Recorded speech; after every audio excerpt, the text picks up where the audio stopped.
Tak moja profesionální cesta začala tím, že jsem urobil skúšky na Vysokou školu výtvarných umění v Bratislavě a tam jsem nastoupil v 50. rokoch, čo bol ten najtvrdší stalinismus, to značí, že na škole požadovali socialistický realizmus. Keď jsme začínali, keď jsme skončili školu a tak, a musel jsem se živit dačím, tak jsem robil ilustrácie a mne napríklad kresba, ilustrácie nerobili problém. Ja som mal ten tvrdý trénink z toho socialistického realizmu, takže som po novinách kreslil, to byly takové ilustrácie. A potom každý, keď skončil školu, hľadal. Každý z nás sme sa rozbiehli a hľadali sme podľa svojho naturelu. Každý, aký bol, tak hľadal. Ja som prešiel dosť etap.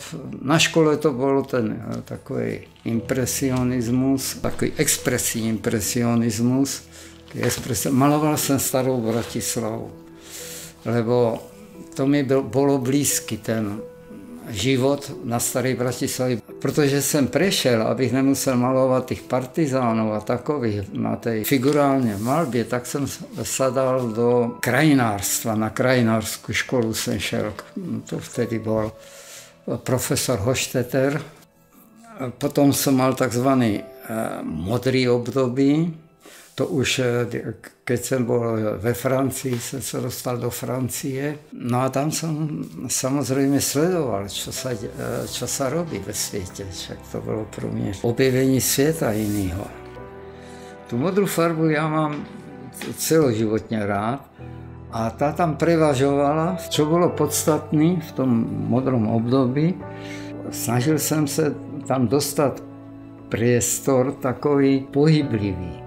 A prestalo to být vyloženě zobrazující reálně, ale spíš tam byla buď to poézia, anebo světlouš, farebné ladění a kubizující tvary. Z toho jsem pak prešel, že jsem začal robit s priesvitnou hmotou, která mala vlastnosti skoro jako sklo.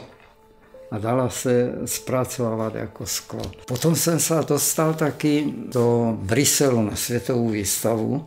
Nejzajímavější byl pavilon 50 rokov výtvarného umění, kde jsem poprvé viděl něco, co se hýbe, a Caldera jsem tam viděl. To ještě jsem netušil, ale nějak mě ten pohyb oslovil. Keď se pozerám zpětně, ja som robil ty Bratislavy a vždy tam boli figury. Vždy som tam snažil se zachytit i pohyb a i světelnou náladu. Nakonec jsem došel k tomu, že se robil kinetické umění, to značí pohyb, tam bylo jako materiál výtvarný. Jako další materiál výtvarný světlo.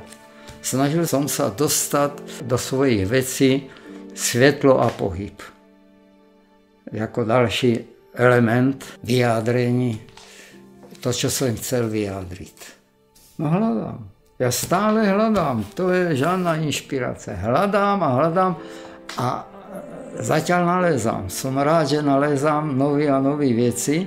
Takový inspirace, no to je takový božský slovo, ale to člověk je poctivá robota a má to v hlavě, prostě vnímat. A stále teda hledám, neprestal jsem hledat. A doufám, že nenajdem, protože vtedy bych skončil, kdybych našel. A stále je čo hledat, je toho mnoho, hodně, to je strašně, to bych chtělo viac životu.